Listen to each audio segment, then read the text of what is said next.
ከሙስሊሞች የሚያስደንቅሽ ነገር ምንድነው? እኔ በጣም የሚያስደንቀኝ ነገር ለረሱላቸው ያለው ፍቅርና ናፍቆት። አንድ ፎቶ እንኳን የላቸውም፣ ግን ለነሱ የሚናፍቁበት መንገድ በጣም ነው የሚያስገርመኝ።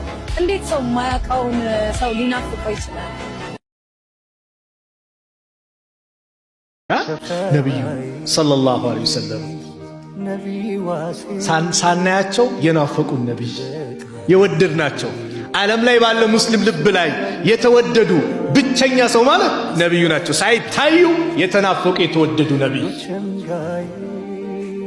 ስራቸው ብቻ አስተምሯቸው ብቻ እኛ ጋር ያለ በዛ የወደድናቸው ማን ስላዘዘን? አላህ ስላዘዘን።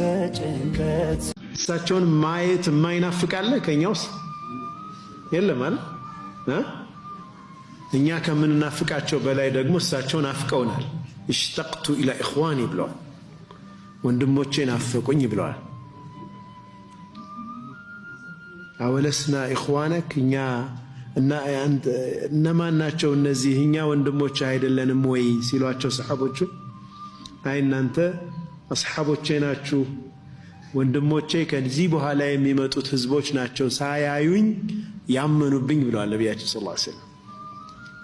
የበለጠ በእሳቸው ዙሪያ በተነጋገርን የእሳቸውን ሲራ ባወቅን ቁጥር የበለጠ እንወዳቸዋለን፣ የበለጠ እንጓጓለን እሳቸው ጋር ለመሆን። ያ ደግሞ የሚገኘው እሳቸውን በመከተል ነው፣ የእሳቸውን መንገድ በመያዝ ነው።